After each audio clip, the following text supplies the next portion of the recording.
Ini sudah ganti. Oh, saya pindah. Ya, pindah kos. Dia orang Katolik taat. Suatu ketika beliau bicara dengan saya, Mas, saya akhir-akhir ini kok saya mimpinya masuk masjid. Saya penasaran, Pak. Loh, kok bagaimana Bapak bisa mimpi masuk masjid padahal Bapak kan taat gereja, taat ke gereja. Ya. Kalau Bapak perlu konsultasi dengan romo atau dengan pastor, saya siap mengantarkan ke romo untuk konsultasi. Ya. Nah, sebelum saya sempat mengantarkan beliau ketemu pastor untuk konsultasi, beliau sudah memutuskan masuk Islam, Pak. Oh. Setelah masuk Islam, beliau ini tidak sholat di masjid, Pak. Mungkin karena masih baru ya, malu. Belum percaya diri ya. Beliau sholat di rumah, di ruang tamu. Nah, ada whiteboard kecil yang ditulisi. Ya. Belakangan kemudian saya tahu bahwa itu ada tulisan apa namanya, surah Al-Fatihah yang ditulis di situ dalam huruf Latin. Ya. Nah, saya baca. Jadi seringkali kita lewatkan pas beliau lagi sembahyang. Dari luar itu terbaca. Bismillahirrahmanirrahim. Ya, lalu ada terjemahannya. Dengan nama Allah yang Maha Pengasih lagi Maha Penyayang. Nah, setelah beliau sholat, suatu saat saya tanya, Pak, itu apa? Dia bilang itu kalau sholat harus dibaca. Kalau di dalam gereja kira-kira ya seperti doa Bapa kami. Karena saya belum hafal, saya harus membaca. Saat itu saya mulai khusus perhatian saya tertuju pada ayat Bismillahirrahmanirrahim. Dengan nama Allah yang Maha Pengasih lagi Maha Penyayang. Ini rupanya yang melandasi orang Muslim itu berbuat baik. Saya tanya itu sehari semalam berapa kali itu baca ayat itu? Dia bilang banyak sekali karena kita setiap sholat harus baca itu. Wah, berarti selama ini saudara-saudara Muslim di kampung ini yang ramah, yang santun, yang peduli, itu ekspresi dari ayat ini yang mereka baca. Ketemu orang senyum, dia menyapa lebih dulu. Saya anak kos seringkali kesulitan duit, ada yang bantu, Pak. Ini rupanya amalan dari ayat ini nih yang dipraktekkan. Nah, saya waktu itu mengatakan kalau jadi orang Muslim seperti ini saya mau. Berarti di Islam ada ajaran cinta kasih. Tapi muncul lagi kebingungan. Ya, tapi kenapa dulu yang disampaikan berbeda terkait dengan Islam dan orang Muslim? Apa yang saya dapatkan dulu sejak kecil sampai saya di seminari itu sangat berbeda dengan apa yang saya lihat dan saya alami di kampung waktu itu. Ya, ini mulai muncul konflik batin, Pak. Pertanyaannya mana yang benar ini? Tapi ini kenyataan yang saya tidak bisa bantah. Nah, dalam situasi itu saya terus mencari, Pak. Lalu saya berusaha untuk meyakinkan diri. Mencarinya dalam bentuk seperti apa? Iya.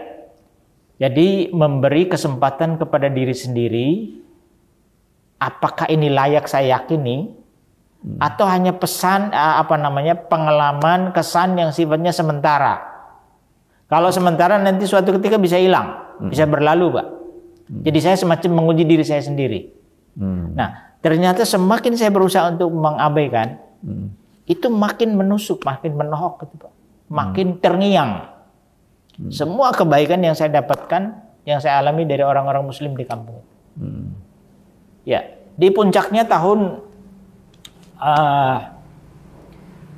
waktu itu bulan Ramadan tahun 2000, saya masih ingat. Bulan Maret. Ya. Ya. Maaf, saya potong dulu. Sebelum puncak itu, ya. Dalam masa pencarian tadi itu, Ustadz apa juga belajar tentang Islam atau gimana? Atau Tidak. hanya sedar oh enggak? Tidak. Enggak. Jadi maksudnya belajar Islam lalu melakukan perbandingan itu enggak ya? Tidak, tidak. Sama sekali saya tidak belajar teorinya.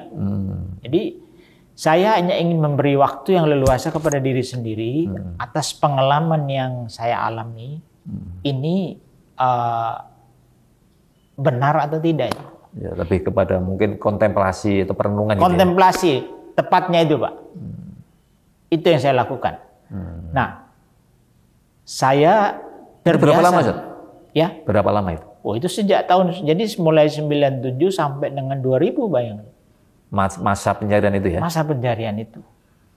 Dalam masa pencarian itu Ustaz masih aktif di gereja? Aktif. Masih ya? Masih aktif saya. Jadi saya termasuk yang aktif di kampung itu, juga di gereja. Di gereja sebagai penyanyi, Pak. Oh. Jadi saya penyanyi solis di gereja Condong Catur dan gereja Minomartani ini, Pak. Oh. Karena memang senang nyanyi. Ya. Nah, kegiatan yang sembahyang 5 waktu yang dijalani waktu di biara, itu pun di luar biara saya masih tetap melakukan, Pak. Sembahyang 5 waktu, lalu meditasi masih saya lakukan, Pak. Ya. Cuma yang saya rasakan berbeda, Pak. Ketika mulai semakin mengenal orang Muslim di kampung ini, di Kampung Leles itu, ya, selalu yang muncul dalam dalam permenungan saya, kontemplasi saya itu pengalaman yang kental sekali dengan kebaikan orang Muslim. Nah, dalam meditasi itu harusnya kan kita membaca ayat Injil atau Alkitab, lalu kita renungkan. Nah, yang muncul bukan ayat, tapi pengalaman nyata tentang kebaikan dari orang-orang Muslim. Ya. Nah, tadi di tahun 2000 bulan Maret, Ramadan, ada kesulitan bagi kami, anak kos yang bukan Muslim. Jadi kalau Ramadan, semua warung makan di kampung dan di sekitar Condong Catur ini tutup. Tidak boleh ada yang buka di siang hari. Ya. Suatu ketika siang hari, Pak, saya itu mau makan siang, tapi tidak ada warung buka. Ya. Satu-satunya warung yang buka di siang hari itu di dekat terminal Condong Catur. Saya harus berjalan dari kos di Kampung Leles menuju Jalan Angga Jaya, Pak. Sudah siang, terik, dalam kondisi lapar. Nah, saya memutuskan untuk makan di rumah orang tua angkat saya di sebelah timur Perumnas Condong Catur. Jalan saya, Pak, dari kos-kosan melewati Perumnas Condong Catur, di utara gereja Condong Catur itu ada sebuah warung kecil yang buka. Saya senang karena ada warung makan buka di siang hari. Pikir saya ini pemiliknya bukan orang Muslim. Mampir, saya salam ibu itu. Saya tanya, ibu, maaf, ibu puasa atau tidak? Dia bilang, saya puasa, Mas. Loh, kalau ibu puasa kenapa buka warung di siang hari? Kalau saya makan di sini, ibu terganggu nggak? Ibu ini sangat sederhana, Pak. Dia menatap saya dengan tersenyum ramah. Dia mengatakan, Mas, kulo niki tiyang Muslim. Pakai bahasa Jawa dia bilang, saya orang Muslim. Saya sudah berniat berpuasa, melayani orang makan tidak terganggu. Itu membuat saya terdiam seketika, Pak. Karena saya tidak habis pikir.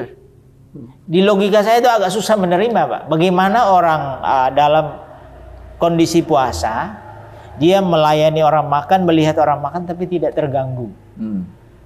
Saya pikir ini kalau bukan orang Muslim yang taat, tidak mungkin bisa begitu. Ini luar biasa bagi saya. Udah saya makan, Pak. Jadi tidak jadi ke rumah orang tua angkat. Nah, saya makan. Sebelum selesai makan dan pulang, beliau pesan, Mas, ini kalau mau makan siang selama Ramadan, datang ke sini saja. Saya buka tiap hari. Kalau masih tutup, ketuk pintu saja, pasti di belakang sudah siap. Apa kesan yang muncul, Pak? Kenapa saya baru sekali bertemu ibu ini, dia Muslim, kenapa dia sangat baik? Kesan kebaikan itu yang sangat dominan. Nah, itu bersamaan dengan itu muncul kebaikan-kebaikan lain yang saya alami di kampung. Saya kemudian pulang, Pak. Dalam perjalanan pulang dari warung makan ini ke kos-kosan, yang terngiang tadi kata-katanya ibu tadi, saya Muslim, saya niat berpuasa, melayani orang makan, tidak ada masalah. Nah, lagi-lagi saya waktu itu mulai dalam meditasi saya, sembahyang 5 waktu saya sudah nggak khusyuk, sudah mulai hambar. Nah, saya berusaha untuk mencari ketenangan. Tadi kontemplasi lebih sungguh-sungguh. Kalau memang ini bukan sesuatu yang penting, dia akan hilang. Karena dalam ada apa ya, apa namanya, psikologi spiritual. Ada seorang pastor Chinese yang luar biasa. Dia pernah mengatakan begini, kalau ada sebuah pengalaman yang dia muncul itu berulang kali, itu berarti ada nilai penting yang harus kita gali dari situ. Jangan diabaikan. Nah, saya mengalami itu, Pak.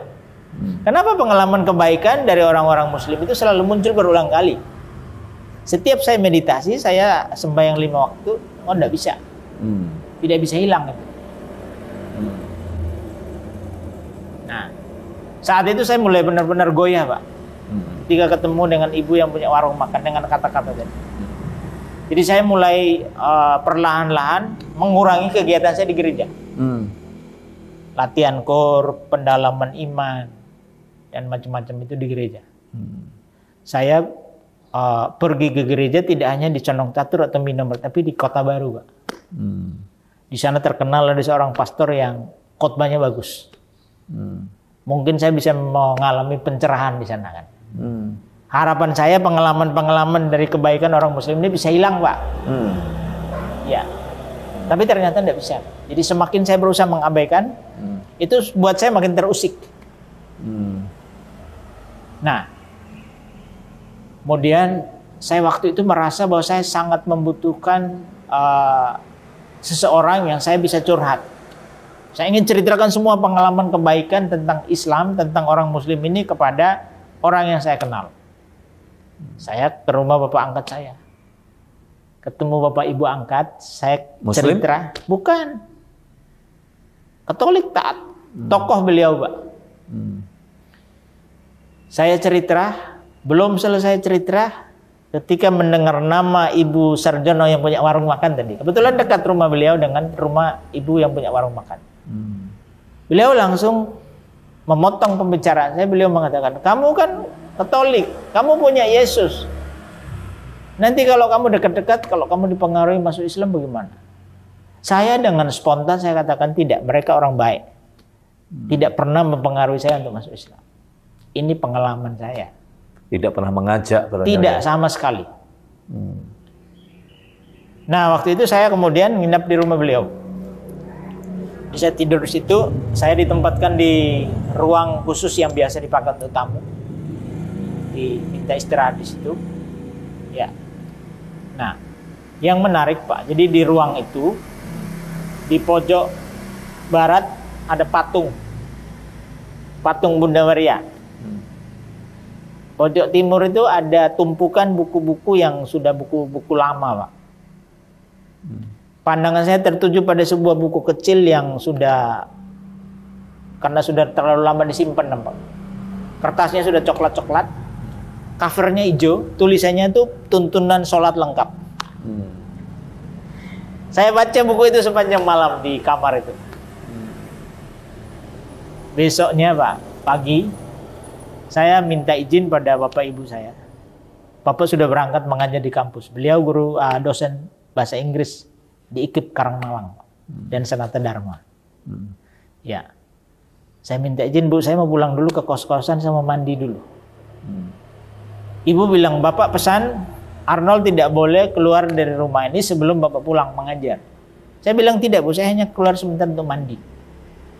Sejak saat itu, Pak, saat itu juga saya pindah kos-kosan. Dari kampung ini menuju ke yang sekarang ada perumahan Casa Grande. Saya pindah di situ. Di situ ada dekat dengan sebuah masjid. Saya setiap saat bisa mendengarkan lantunan azan.